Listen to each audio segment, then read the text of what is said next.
Ernie Parsons, having been found guilty by a jury of your peers. I didn't see any jury. Well, they was around. Anyway, what difference does it make? You gunned down Windy Jones, and he was one of our most beloved and respected citizens. I heard he was the town drunk. Well, now that he's dead, he's one of our most beloved and respected citizens. I don't care who he was. I didn't kill him. You've got the right to hear a few words from a preacher. Unfortunately, our preacher's out of town, but luckily, we got Farley Millard here, and he's a feed and grain salesman, and he owns a Bible. No, thanks. Now, what does that mean? I don't want any feed and grain salesmen praying over me. I don't want anyone praying over me. I don't believe in that stuff. You ready, Max? Look, you got one more inalienable right to speak a few last words, and I mean a few. We don't want one of them things where the cam takes off with a Declaration of Independence. Well, go on. Well, I'd just like to say that this is the lousiest town that I've ever been in. Well, I've met a better class folk in a San Francisco opium parlor. Drunken pool hall bum would be considered too high tone for these parts. And as for your system of justice, well... That's enough. You see what I mean? He was just one breath away from the Declaration. All right, Max. Don't do it! Don't do it! Don't do it! Don't do it! Ed Lowe's just confessed. He killed Wendy in a drunken barroom brawl about a pregnant Indian squaw. Ed claims Wendy was the father and that he was acting as the avenging angel. Wendy was going to be the father or something? That's what Ed says. All right. Untie him. Give him his gun.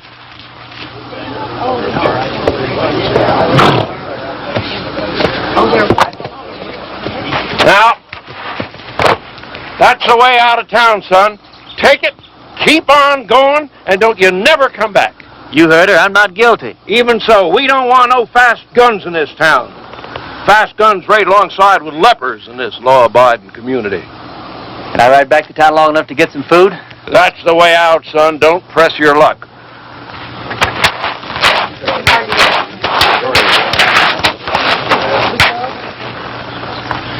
Thanks. Bye. I'm going with you. You don't have to. I'll be back. When? Whatever you do, don't leave town. Wait. Never give up hope. See ya.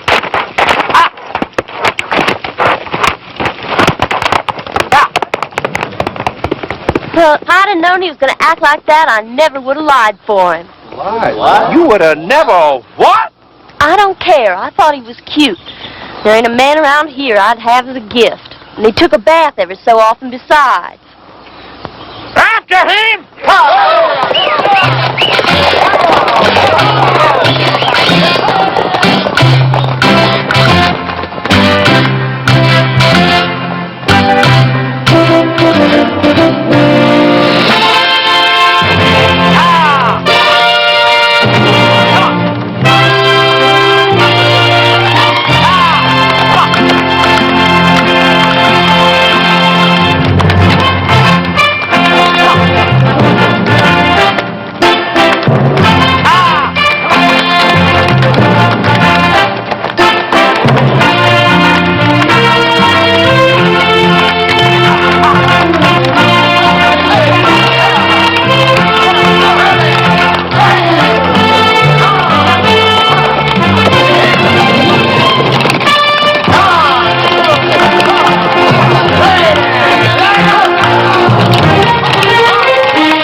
Reverend Frank Fleming. Well, pleased to know you, Frank. Dear Reverend, everybody in Castle Walk is real excited about you coming here. We ain't had a preacher here in over 3 years. When our last one left in such a hurry, he didn't even say goodbye. He was a pious man, but he had a yellow streak down his back. We're all looking forward to meeting you for the first time. We're all looking forward to meeting you for the first time? I don't know how long you'll be willing to stay, but you'll be welcome every minute of it.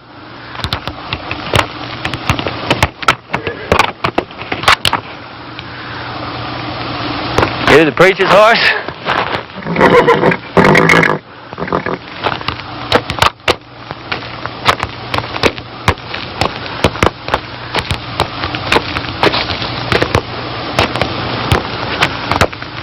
Let's see what you got, pal.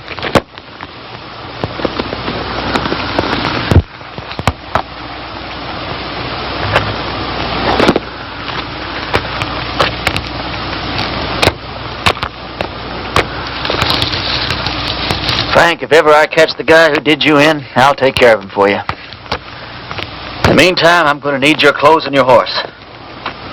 I got a posse after me for something I didn't do.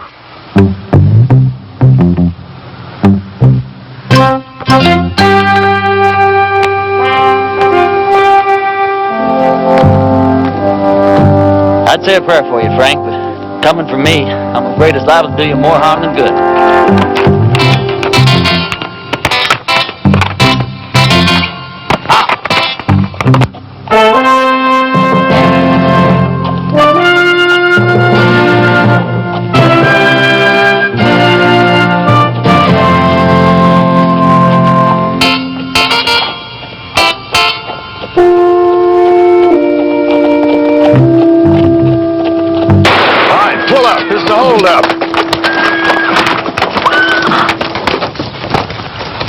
It's a preacher, Percy. Sorry about that there, Parson, but we're a little too far off to catch that there caller. Is there anything we can do for you, Reverend? Either you boys ever heard of a town called Castle Walk? Why, yeah, it's in Arizona. Sure ain't much of a town, though. How far is it from here? Oh, about 150 miles. It's over yonder in that direction. How's your church attendance been lately, boys? You boys see that branch over there? Yes, sir.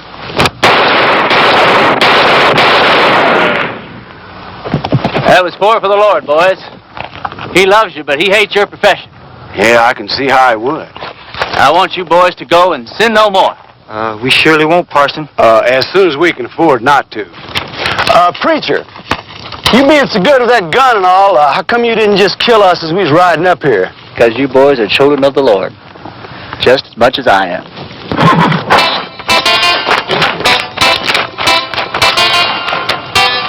Children of the Lord, huh?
Sorry, Sadie.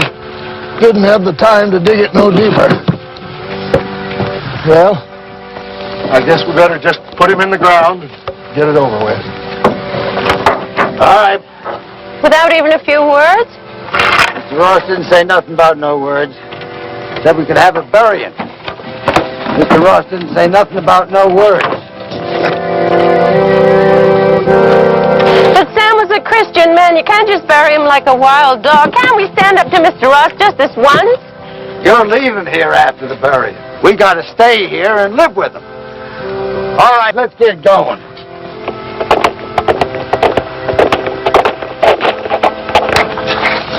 Wait a minute. Is it one of Mr. Ross' men? Looks like a preacher. Well, what do we do now? And I wrote him myself not to come.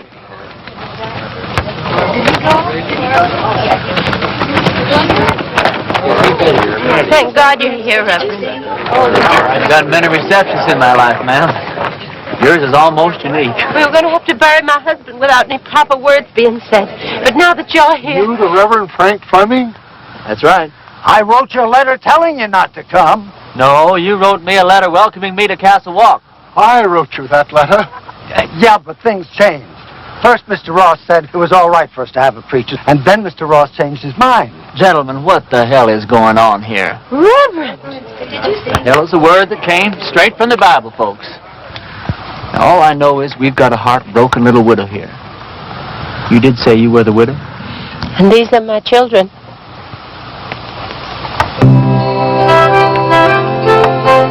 That's a child? She's 18. Oh, she certainly is.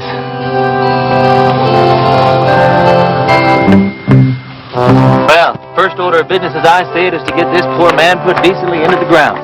Oh, thank you, Reverend.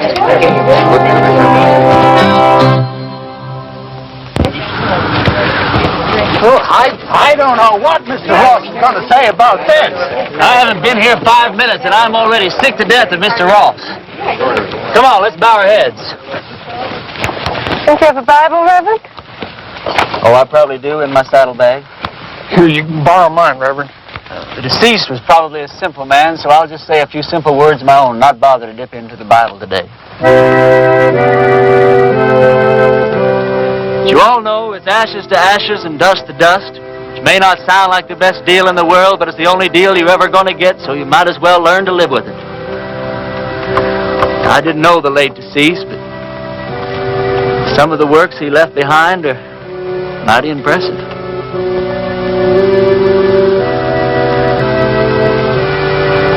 What did he die of? He was shot in the back.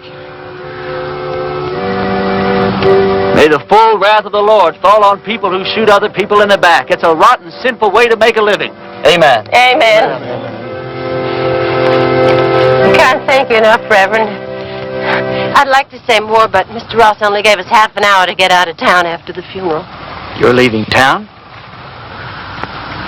You taking her with you? Mr. Ross said we all had to go. Who is this Mr. Ross? He's a mean, miserable, murdering thief, and he runs everybody in this part of the country. There ain't a soul of us that had a single, solitary, happy day since he rode in here and took over. He's going to hear every word that you said. Yeah, and he'll probably kill me. But at least I got to say something that should have been said before I died. Why is he running this woman out of town?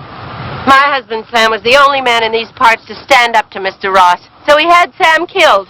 He let us take one wagon load of our things. We'd better get started.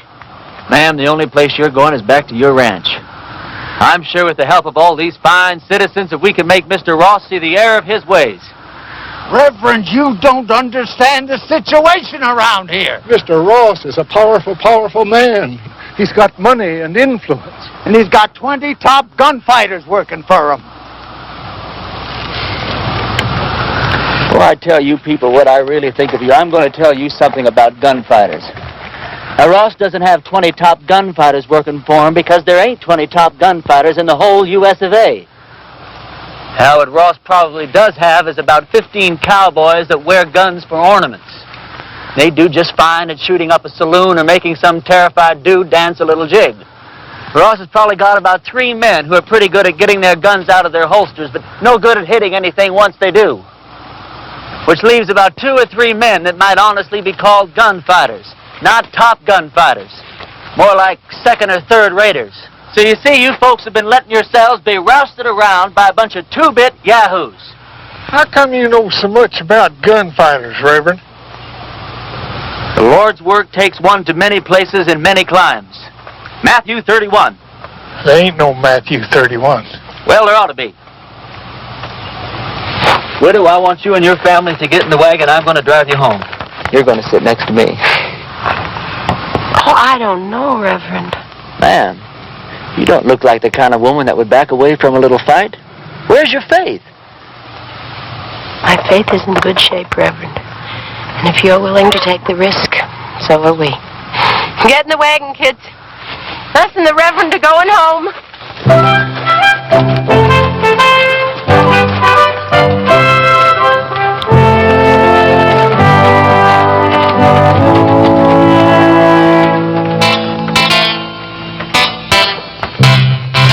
The lives of this family will be on your soul, Reverend.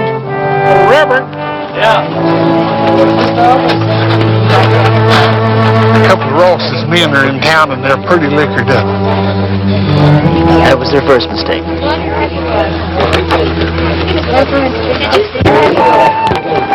You ride my horse, son. Okay.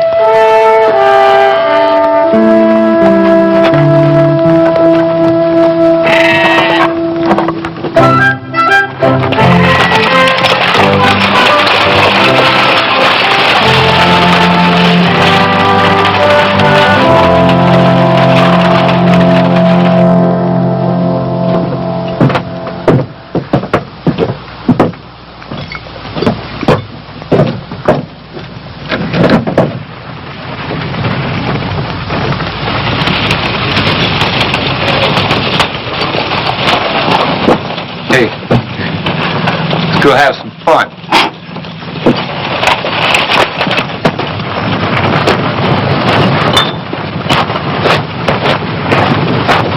Remember the children, Reverend.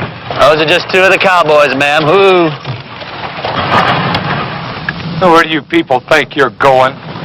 Where's the place that Ross would least like us to go? I'd say her ranch. Well, that's exactly where we're going. Wait till Mr. Ross hears about this. Mr. Ross is a skunk of doubtful parentage. Mr. Ross is so low he could walk under a rattlesnake's belly wearing a high hat. And that's what I think of Mr. Ross without ever having met the man. Now, that was indecisive, cowboy. Could have very easily cost you your unimportant life.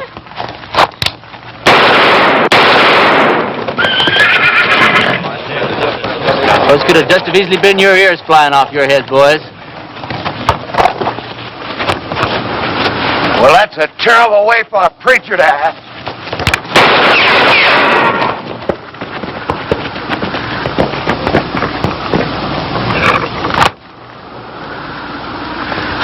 The Lord wants someone to move. He wants them to move.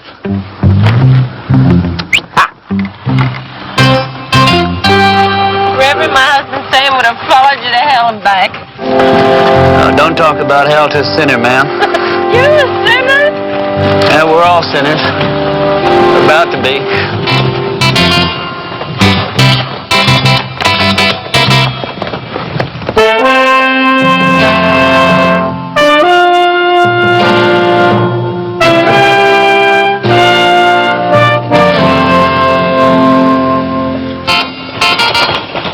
All right, kids, as soon as we stop, I want you to get the wagon unloaded. I want to get this family settled in before dark. You don't mind if I order your kids around a little, do you, ma'am? Reverend, you can do anything you want to.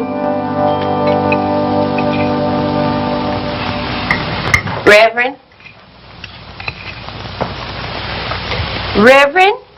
Oh, yes, ma'am. Reverend, this hole in the back of your coat, it looks like a bullet hole.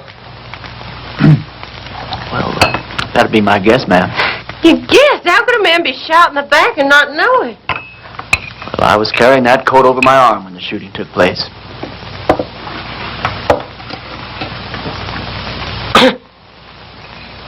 Well, tobacco's one of the Lord's works, too, ma'am. I'll get my things and fix your coat. Do you think Mr. Ross and his men are going to come down and get us tonight? No, not tonight, honey. I'd imagine that Sunday in church would be where he makes his first play. Aren't you scared at all? Well, I'm scared, all right, Sally. But not the kind of scare that'd make me knuckle under to the likes of that Ross.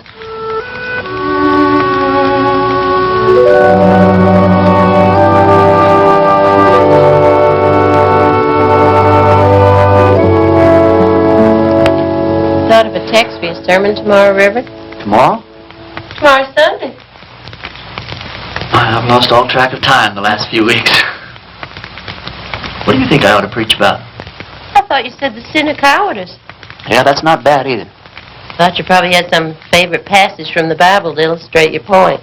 Oh, I do. Several of them, as a matter of fact. But what's your favorite passage from the Bible that would illustrate that point, man? I think it would be Luke 12. Christ says, "Do you think I have come to give peace on earth? I came to cast fire upon the earth, and would it were already kindled." It says that in the Bible? Well, I told you, Luke 12. Oh, Luke 12. Yeah, that Luke, he really knew how to turn a phrase, didn't he?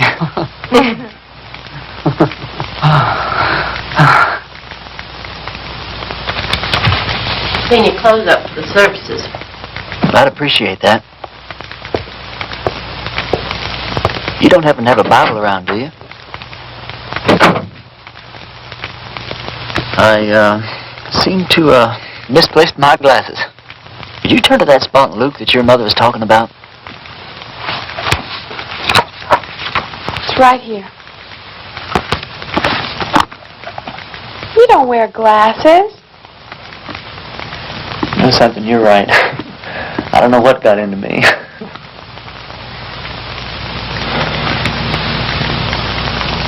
Well, good night.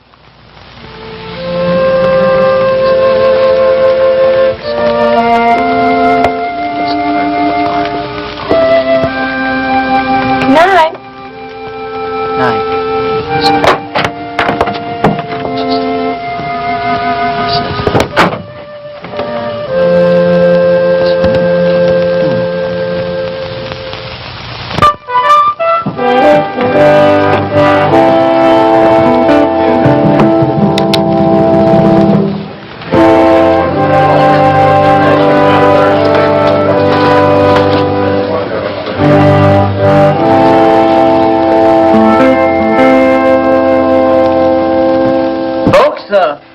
I'm going to read you from Matthew chapter 10 and verse 34. Although Luke says pretty much the same thing in his 12. "Think not that I am come to send peace on earth. I came not to send peace, but a sword." Now, I don't know what that means to you, but I know what it means to me. It means that while God loves peace, when the occasion arises, He's not reluctant to use the sword. Matter of fact, when the occasion calls for it, He might become downright irritated if you don't use the sword, or the gun, or the rope, or whatever's handy.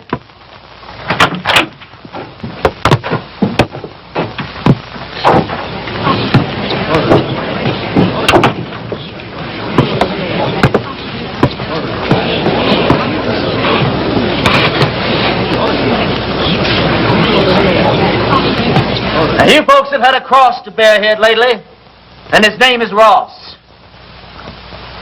They say that people get the kind of lives they deserve, and I guess they do. But when men won't fight for their wives, women, and children, and when their women won't make them fight for what's right, then these people don't deserve any kind of lives at all. That's exactly what you got.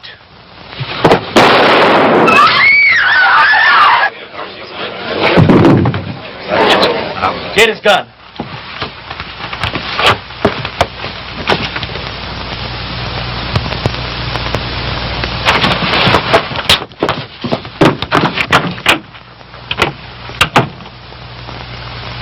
You've never done it? I don't think you could possibly realize what an awful thing it is to kill a man. I don't know who God must be mad at the most. That man for wasting his life at the order of some tin-horn dictator? Me for having to do this thing in his own house? You people for having quit before the fight even got started. I haven't got the heart for any more church today, that's all.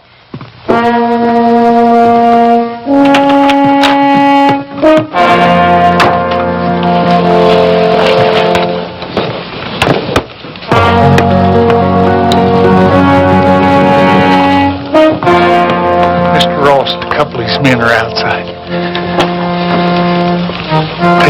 yourself, son. Every second.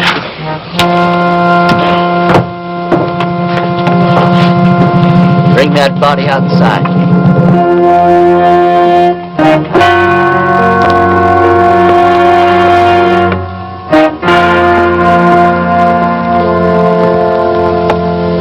You've had a couple of fun days here, preacher. Well, I tell you, Ross, The name is Mr. Ross. The name was Mr. Ross. Now, you hear me good, Ross. Either those two men go for their guns. I'm going to go for you first. I think I can take him, Mr. Ross. Don't think. Here's your chance, boys. Either you holding any grudges against him, draw on me, and I'll kill him for you. If we go together, we can get him. Before or after he killed me. You don't look all that fast to me. Shut up.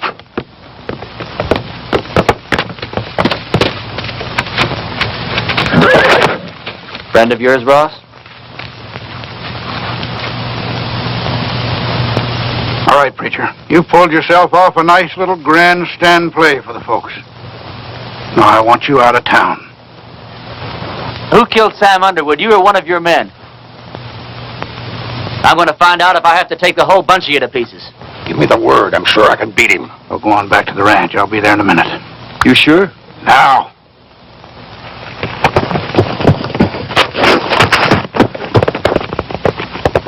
That's the way I like it. Man to man. Do I make the first play or do you?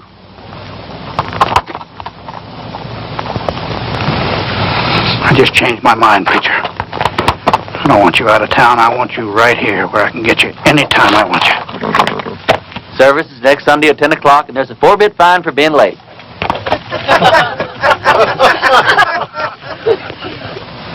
You wouldn't shoot me in the back, would you, preacher?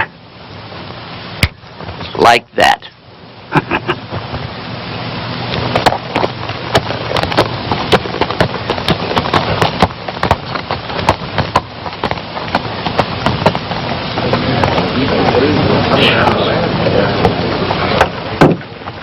Any of you folks think your preacher doesn't deserve a drink after the events of this morning? Well, we just don't believe in the same God, that's all. Some of you boys plan him, will you? Don't you feel a little strange having a drink with your preacher on a Sunday morning? No. How come? You know, about 10 or 12 years ago, I took a trip up to Cheyenne. I come across this altercation between a 19-year-old kid and one of the top gunslingers in that part of the country at that time. This kid, he didn't want no part of the fight, but this gunny was drunk, and he kept at it. And finally, the kid had to go for his gun or get blasted right there in his tracks. It was plumb pitiful. How?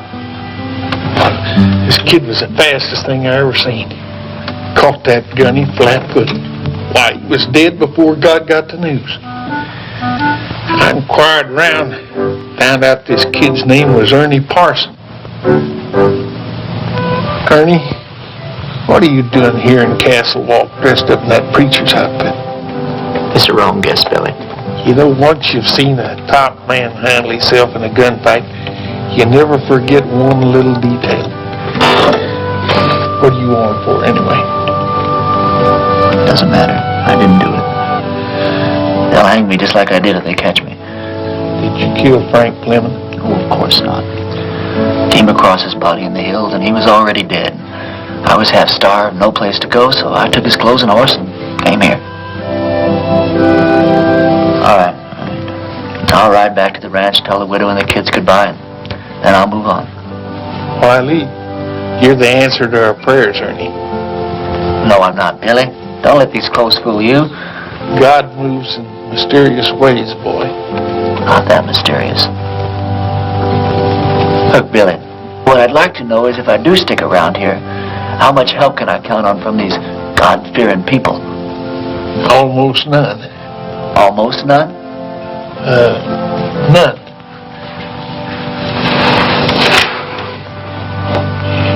Which is just God moving in his mysterious way to get me killed.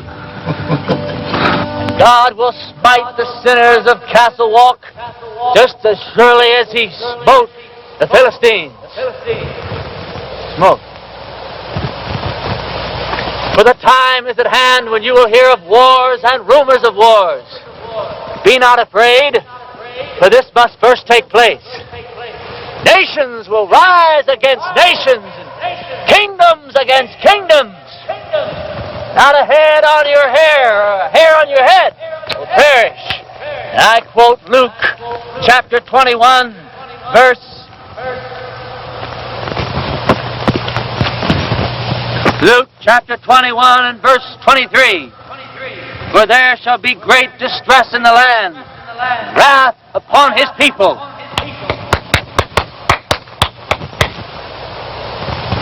I bought you some lunch. I didn't know preachers had to practice. Well, it's either that or watch the collections fall off. Huh? Oh, that's a real bad joke I stole from the Methodists. Oh. Does your mother know you came out here alone? I don't know. Why? Well, you're a very attractive young girl. Almost too young, as a matter of fact. Most of the girls around here are married by the time they're 13 or 14. 13, huh? Well, I'll have to look into that. Why? They're the lucky ones. Even if they don't get a trip to Phoenix out of it. Is that the price of marriage around here, a trip to Phoenix? No, but it sure doesn't hurt. Look, do I have to keep on calling you Reverend? Oh, no. Call me Ernie. Ernie? My full name's Frank Ernest Fleming. All my good friends, they call me Ernie. Is there anything in your faith against marriage? No, not in my faith.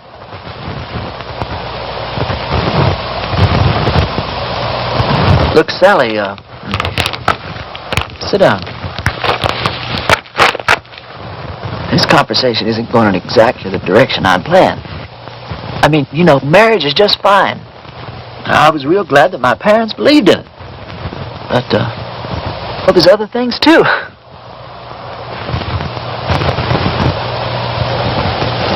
You don't know what I'm talking about, do you? I know what you're talking about.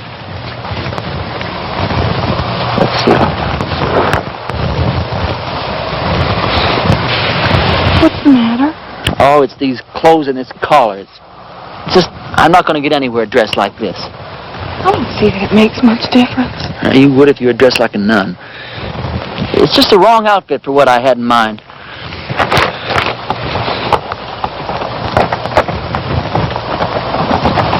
Hey, preacher! I gotta talk to you! Hi, Sal. Hi. It's real important.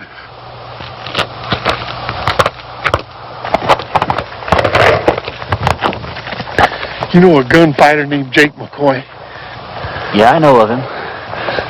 He's in town. My blessings on him. And he's working for Ross. Is he really good? Yeah, he's the best. You can take him, can't you? You sure he's working for Ross? Yeah, and he's looking for you. Although he don't know who you really are. That doesn't matter. Or does it? Where's he at now? Well, he's at the men's saloon when I left town.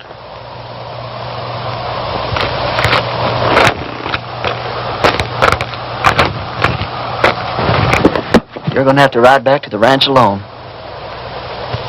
We didn't get very much accomplished today, did we?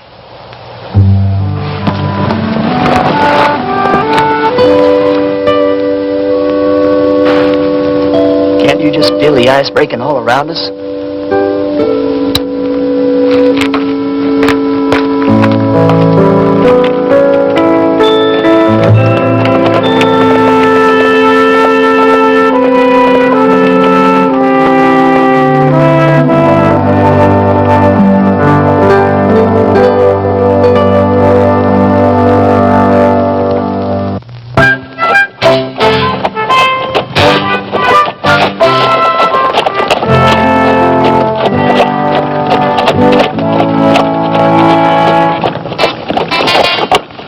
This is your last chance to ride on out of here.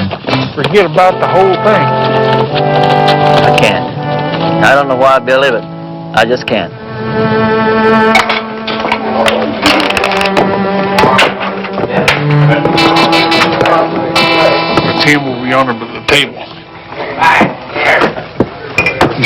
on it, Jake.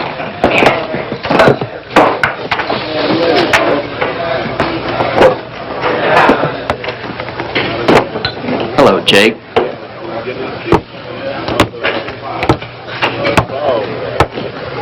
I was just about to go looking for you.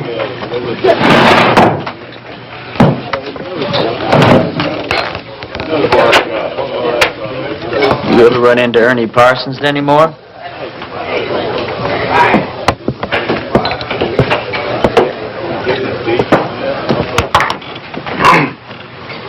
I've never run into Ernie Parsons. Any time, any place at all, ever.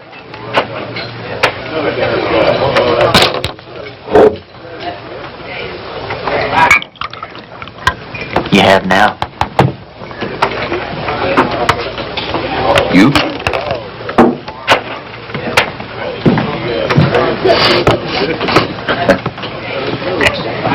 Going to the church? Into hiding for the winter. Oh. I always heard you were kind of smart. I never heard that about you.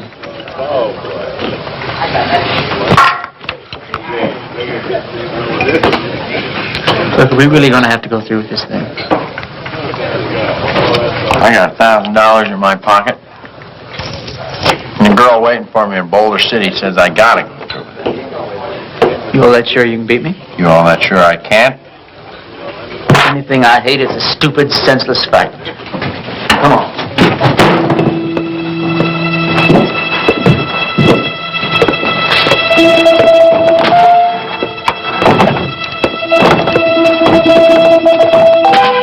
Well, how do you want to do this?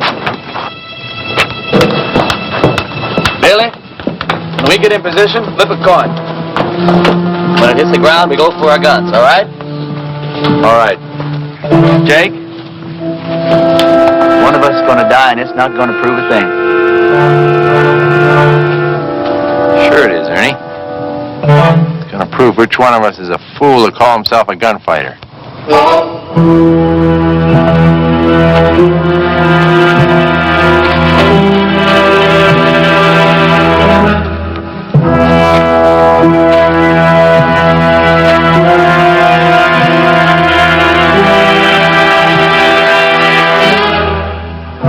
You boys ready?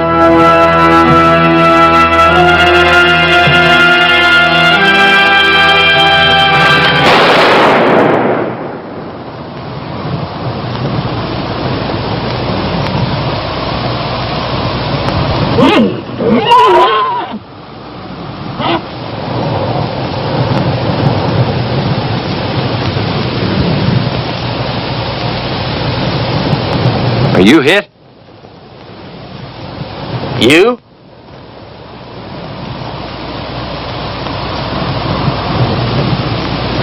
Did you ever miss from this distance before? Never. Me neither. Want to try again? No. No, I think somebody's trying to tell us something. You put your gun away. I'm going to get on my horse and get out of this place.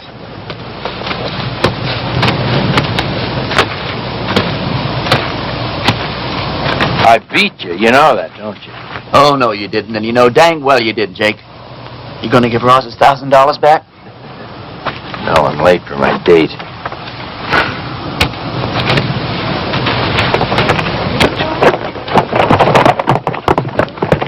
You folks see those bullets hit? I don't think it hit anywhere, Reverend. That's just plain silly.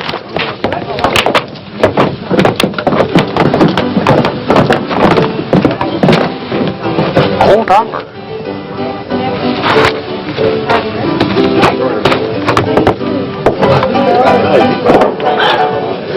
This is how those stupid legends get started. Jake and I have an off day in a gunfight. Miss each other. Wish there could be 1,000 explanations. It's because a bunch of rummies standing around don't see where the bullets hit. All of a sudden, you've got the miracle of Castle Wolf. Now, this whole miserable little town's going to think that God's on their side. Well, you got me convinced, son. But somehow or other, I just hardly believe that you convince yourself. Now, let me point out a couple of things to you. Like what? Well, for instance, you're back yonder in that town and they're about to hang you. And right at the last minute, in rides this gal and saves your neck. She and I'd been fooling around a little bit. All right, well, then you're out there in the brush, posses are chasing you. Then all of a sudden you come across this here preacher's body. You find this letter that brings you right here to this here town. Supposed to lead him. Yeah, but you was the one that wound up here. Right here where you're needed more than anybody's ever been needed before. Now, do all this make you want to stop and think just a little bit, boy? No. I don't want to talk about it.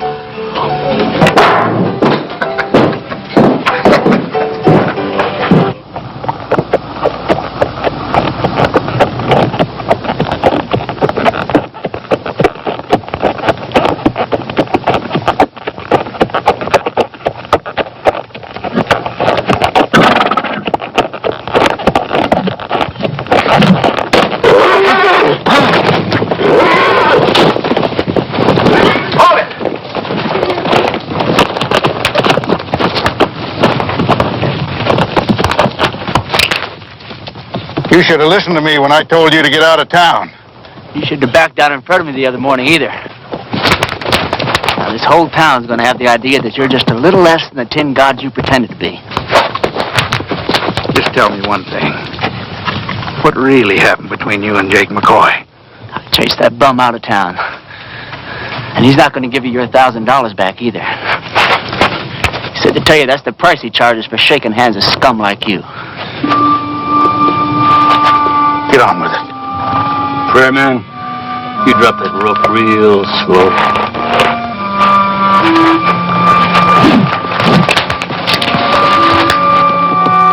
Drop it.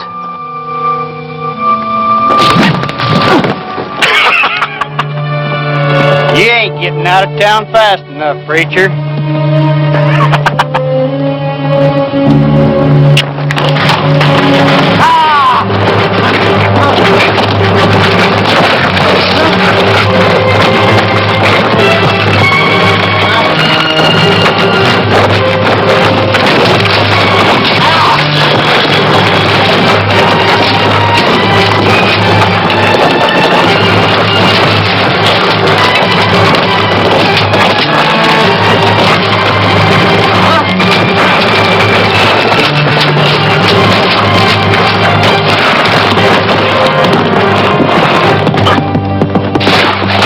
Now, preacher?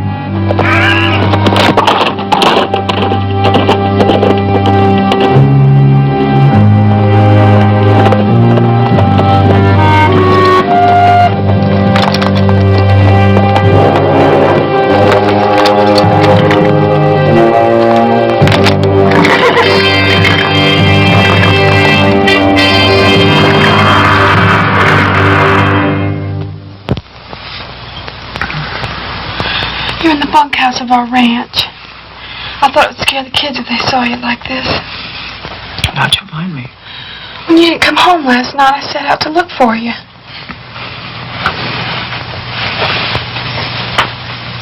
You stripped me down? I'm a ranch girl with brothers. Don't make a big thing out of it. You're something brand new in my life, Sally. Are you strong enough to get up and get dressed and get out of here? Doesn't matter whether I am or not, I've got to do it. You turn your back, Sal. I'm not as advanced in my thinking as you are. Will I ever see you again? Sure, why not? I'm not going far. Well, you have to. Well, when they don't get your body, Mr. Ross will never stop until they find you. Yeah, this is the first place he'll look. I want you and the kids to go out and dig a grave. Put some kind of a marker on it with my name. Tell Ross you found my body and buried it in the hills. Can I turn around now? Sure. Sally, I don't want anyone to know that I'm alive. I want it to come as a horrible shock to Ross. I want to start giving him trouble in ways he never dreamed of. I'm going to need plenty of food, water, and ammunition. I'll get you everything you need. Where will you go? I'll hide out in the hills for a while. Well, Ernie, in this part of the country, if a girl undresses a man, it's customary for the man to make an honest woman out of her.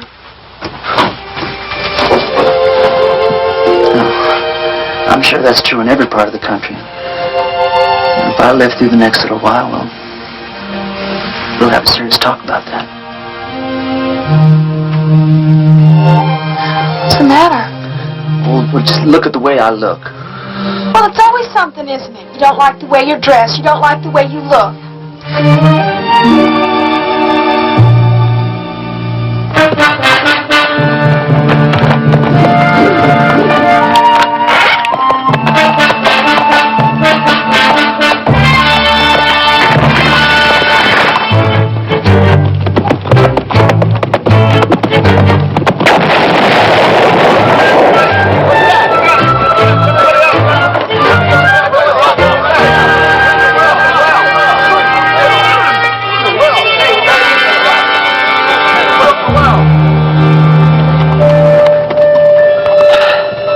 I got a hunch there's a bunch of outlaws operating up in these hills. Probably scared old Chet and Harley half to death. Blew up the well, too.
Of them. Maybe there weren't nobody there at all. What do you mean? Dragging a preacher through the cactus. Them people don't have to stay dead unless they want to. Everybody in town keeps talking about the preacher's ghost riding through the hills and shooting at every one of Ross's men that sticks his head up. I keep telling them the whole doggone idea goes against them. Sally, didn't you tell Billy? You told me not to tell anyone. Billy, I'm sorry. It's sure good to see you alive, boy. Are you sure it's safe for you down here? Honey, it's been a long time since I've been safe anywhere. Lately, it's been getting worse. Isn't tomorrow Sunday? It sure is. Billy, I want you to ride into town and tell everyone that we're having church services tomorrow morning at 10. I'll do it right now.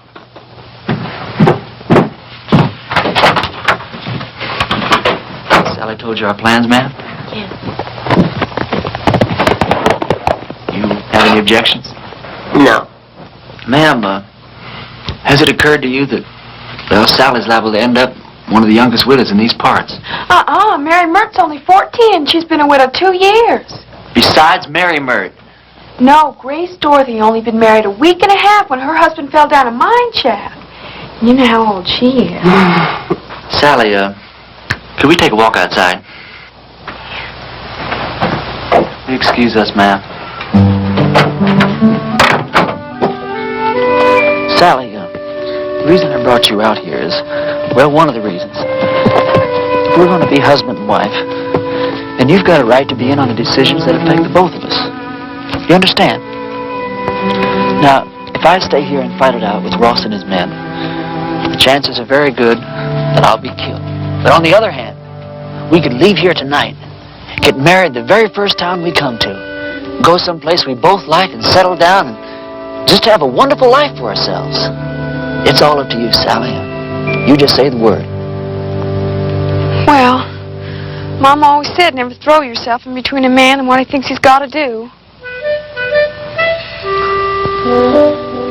Well, I won't kid you, Sally. I'm a little disappointed in that answer. Oh. No, it's all right. I got the strangest feeling that I've been pointed straight toward this shootout ever since the day I was born. There wasn't a thing in the world I could do about it. Billy says it's God moving in his mysterious way. Me?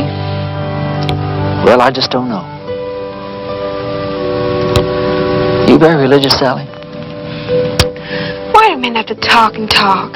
Can't you be quiet and get on with what you're supposed to be doing? Yes, ma'am.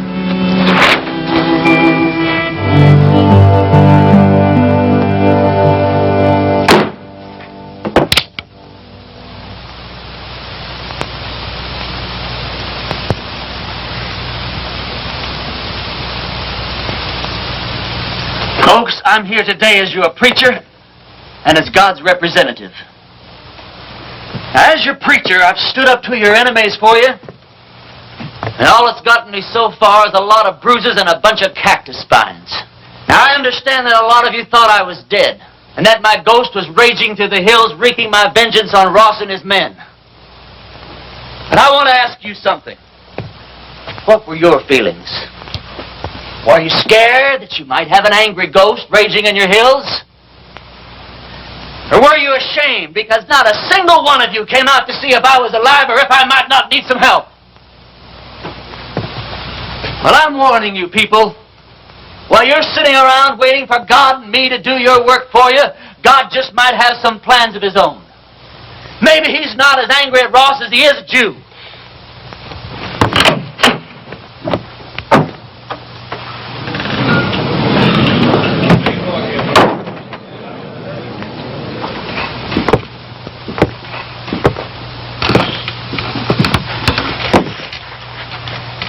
I'm not armed. Billy, go outside. Take a look around. I came alone. Go on, Billy. I just thought it was time that all this foolishness came to an end. We got a new country to build here. We ought to be getting on with it, instead of indulging in all this senseless killing. I won't deny that you've hurt me since you've been here. Several of my men have been killed or wounded. Several more have run off because you scared them half to death. I didn't know I was doing that well. What do you want, Ross? A truce. A chance to get on with our lives. Ross, if you were sitting on a stack of Bibles 10 feet high, I'd bet money that you were lying and I'd win. Now, just a minute, Reverend. If Mr. Ross is sincere, and I believe he is, this may be just the moment we've been waiting for. Luther, how could you believe that? I don't believe him for a minute. Now, Sadie. You are going to believe this man after all he's done to you? Jehoshaphat, Reverend. Anybody can make a mistake. If Mr. Ross is man enough to come here, please. I didn't mean to create any dissension amongst the preacher's flock. Now, you've all heard what I have to say.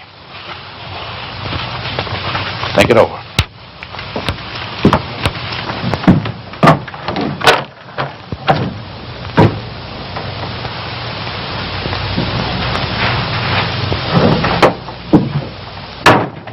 Well, I think we ought to accept the proposition. Well, I think you're right.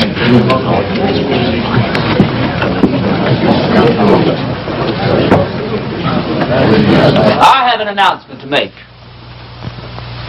Miss Sally Underwood and I are going to be married tomorrow morning at 11. You're all invited. I don't know.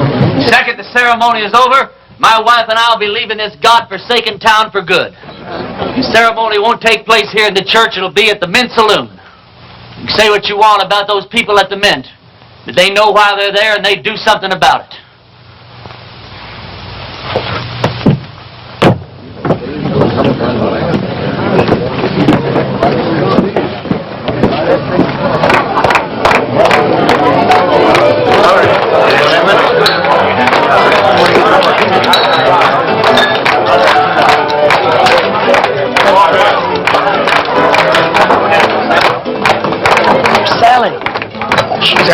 Getting dressed.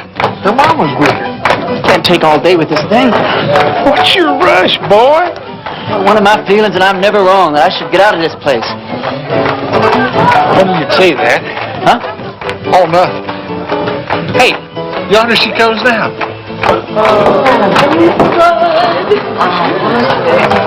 Oh, you're beautiful. Come on, everybody.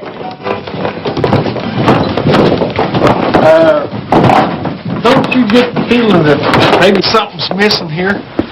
I mean, who's going to perform the ceremony? You're the only preacher around here.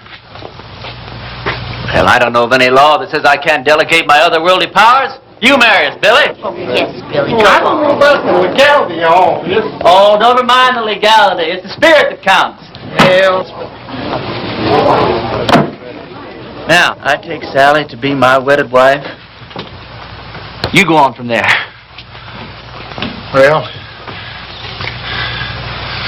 dearly beloveds, we're gathered here today to unite this couple in holy... What's that? Reverend, you were right. Ross and his men have bypassed the town, and they're circling around, and they're coming in that way. Please let us down again. Hold it down, hold it down. How many men? I counted 14, including Ross. How long before they get here? Not more than 5 minutes. Well, 5 minutes is plenty of time. Go on with what you were saying, Billy. I'll have to get ready for Ross, otherwise I won't stand a chance. We'll have to finish this thing later. All right, folks, this is it. Now you see how much his word means.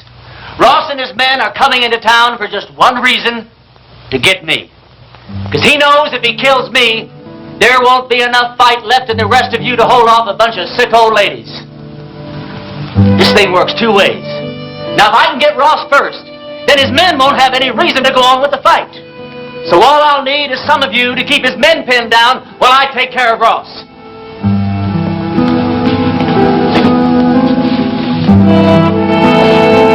But the women and the children... You don't even have to come out in the open. You can shoot from the windows or from the roofs. You don't even have to hit anything. Just shoot fast and make a lot of noise, but keep his men pinned down.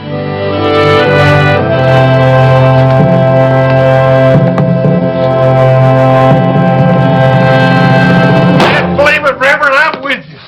Give on me a couple of rifles. Well, you said we didn't have to hit anything, just make a lot of noise. You don't think I'd take a chance with you, do you? Come on, Billy. Give me the keys to the hardware store. Barbershop. I don't hate you people. I guess you just can't help the way you are. Well, I ain't gonna be that easy on you. Ernie, there's something else that you ought to know about. I'd have told you sooner, but, well, I didn't want to spoil the wedding. That sheriff that wanted to hang you, he's here in town. Where? Over at my place. I told him I was the sheriff here. It's one that I got off our last late sheriff. Anyhow, I told him if he'd wait there while I'd round you up and bring you into him. How'd he find me? Oh, him and that posse come across Frank Fleming's body. One of them old boys knew Frank. They figured that you'd switch clothes with him. Well, if he wants me, he's just going to have to get in line behind Ross and those other 13 men. You take the barbershop. Ernie, when this thing's over with, though, you got to get out of town. That's all there is to it. Billy, what the hell makes you think we're going to live through this thing?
with you, preacher.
You all right?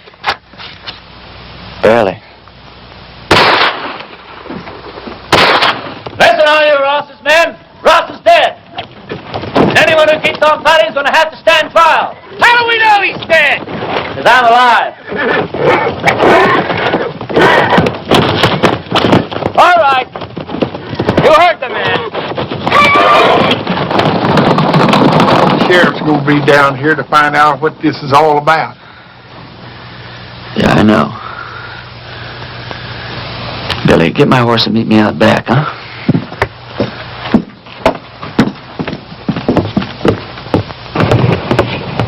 Go over to the men's saloon and tell Sally to meet me back at the ranch.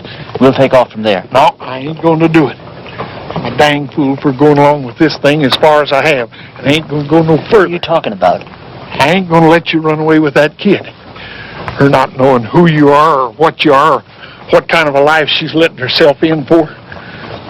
You think if I told her everything, she still wouldn't ride away with me? Well, of course she would, Ernie. Because she's 18 and you're her first love. Well, that's good enough for me.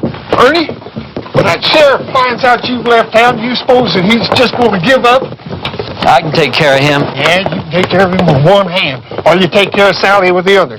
Then if something goes wrong, why, she can just stand around with your baby in her and watch you hang.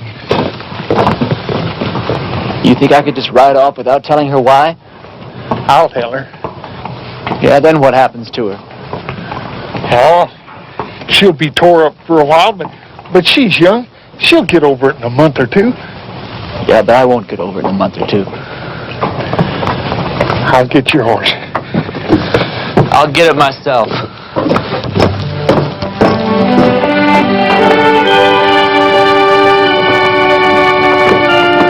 Ernie, this town owes you a whole lot, but it don't owe you Sally. Can't make any promises.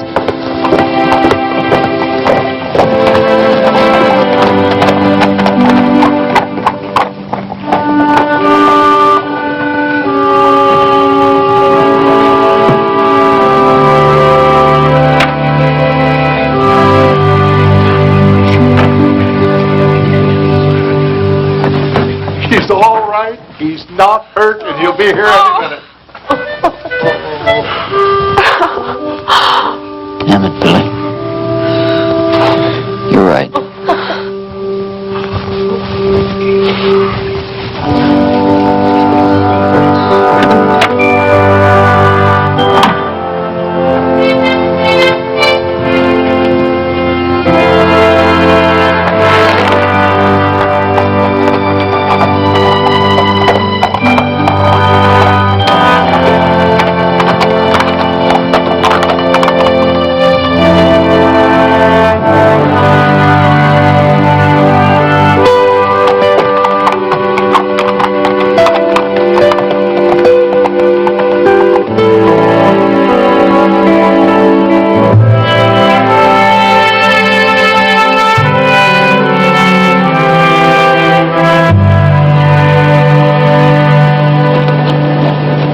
Blessings on you, Well, Reverend. thank you.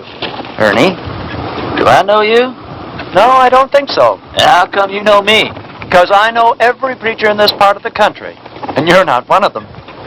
And I've been hearing about a gunfighter named Ernie Parsons and some interesting goings-on in a town called Castle Walk. Now, don't believe everything you hear, Reverend. Oh, I don't. That's why I'm on my way to Castle Walk right now, to investigate these wonderful stories. Maybe you should get them a real preacher now. They seem very happy with the one they had. They had a gunfighter, not a preacher. God moves in mysterious ways. You boys sure do hammer away at that phrase, don't you? You really going to Castle Walk? I sure am. When you get there, would you give these to a girl named Sally Underwood? Tell her they're just from an unknown admirer that thinks certain girls should have a trip to Phoenix, even if they don't get married. All right. Ernie, did you ever think that the things that happened to you in Castle Walk might be your call to the kind of work you've been destined to do? Reverend, I didn't solve the problems of Castle Walk by praying them away. I did it the way I always do, with a gun. Now, did you ever hear of a call coming that way? But you left it a better place than it was when you arrived. You're a nice guy, Reverend, but no thanks. I'll be seeing you, Ernie.